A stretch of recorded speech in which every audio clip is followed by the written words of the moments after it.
హైదరాబాద్ మలక్పేటలో వివాహిత శిరీష హత్య కేసు కీలకం మలుపు తిరిగింది. శిరీష ఆడపడిచే హతమార్చినట్లు పోలీసులు నిర్ధారించారు.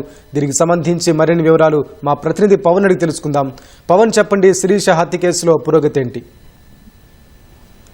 మలక్పేట శిరీష హత్య కేసులో ఇప్పటి వరకు కూడా భర్తకు భార్యకు మధ్య జరిగినటువంటి గొడవల్లో భర్తే హతమార్చినట్టుగా ఇప్పటి వరకు కూడా అనుమానిస్తూ వచ్చినటువంటి పోలీసులు అయితే తాజాగా విచారణలో అయితే కీలక విషయాలను రాబట్టారు.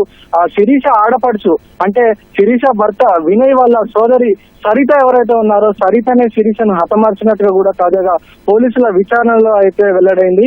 అయితే గత కొన్ని రోజులుగా కూడా ఇటు కుటుంబంలో కూడా వివాదాలు జరుగుతున్నాయి. చాలా రోజుల నుంచి కూడా శిరీష భర్తకు అలాగే భర్తకు సంబంధించినటువంటి కుటుంబ సభ్యులతో కూడా శిరీషకు వివాదాలు గొడవలు జరుగుతున్నాయి.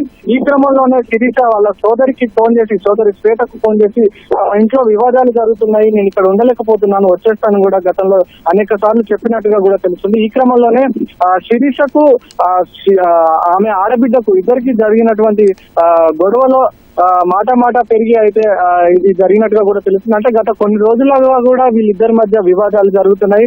ఈ క్రమంలోనే శిరీష ఆడబిడ్డ శిరీషకు మత్తు మంది ఇచ్చి కూడా చంపినట్టుగా కూడా పోలీసులు అయితే విచారణలో అయితే తేలింది. అంటే మత్తు మంది ఇచ్చిన తర్వాత అంటే పక్క పథకం ప్రకారమే ఆమెకు మత్తు మంది ఇచ్చి ఆ తర్వాత బిందుతో ఊపిరాడకుండా చేసినట్టుగా కూడా పోలీసులు అయితే నిర్ధారించారు. ఇక ఇదే అంశాన్ని వైద్యులు కూడా ఉస్మానియా ఆసుపత్రికి డెడ్ బాడీలు తరలించినప్పుడు వైద్యులు కూడా ఇదే అంశాన్ని పోస్ట్ మార్టంలో ప్రాథమికంగా నిర్ధారించారు.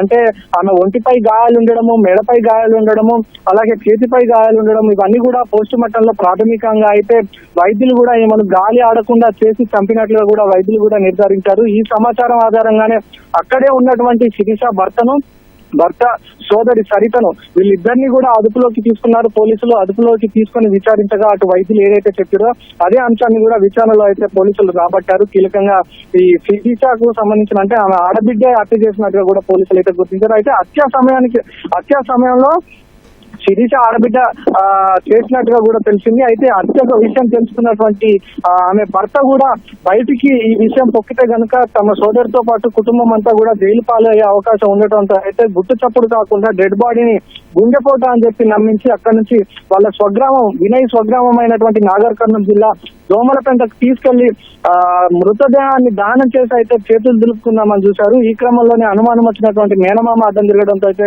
ఈ కథ అంతా అడ్డం తిరిగిందని చెప్పుకోవచ్చు. అయితే ఈ విషయాన్ని అంటే తమ శిరీషకు గుండెపోటు వచ్చిందని చెప్పి కూడా స్థానిక ఆసుపత్రికి తీసుకెళ్లి అక్కడి నుంచి కూడా డెడ్ బాడీని తరలించే ప్రయత్నం చేశారు. గుండెపోటు వచ్చిందని చెప్పి శిరీష బంధువులకు సమాచారం ఇచ్చారు.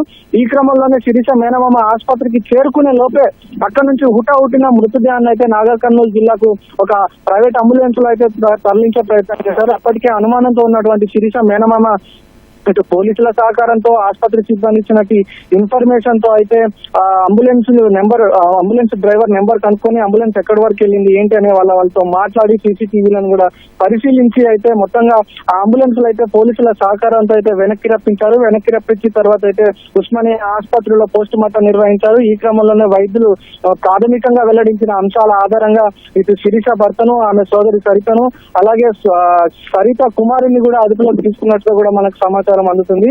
ఈ క్రమంలోనే విచారణలో కీలక విషయాలు కూడా వెల్లడాయి. అయితే మరోపక్క శిరీష ఒక్కటే ఈ హత్య చేసిందా లేకపోతే ఇంకా ఎవరెవరు సహకరించారు అయితే పూర్తి వివరాలు అయితే ఈ రోజు సాయంత్రం పోలీసులు మీడియా సమావేశం పెట్టి అయితే వెల్లడించనున్నారు. ఎందుకంటే శిరీషకు ఇటు మెడ చేతుల వైపు కూడా ఇటు అదుపు పట్టుకున్నట్టుగా కూడా ఆనవాళ్లు కనిపిస్తుండటంతో అయితే సరిత ఒక్కటే కాకుండా సరితకు కూడా మరికొంతమంది సహకరించినట్టుగా కూడా తెలుస్తుంది. ఈ పూర్తి విషయాలను అయితే పోలీసులు ఇవాళ ప్రెస్ మీట్ పెట్టి అయితే వెల్లడించే అవకాశం అయితే కనిపిస్తుంది.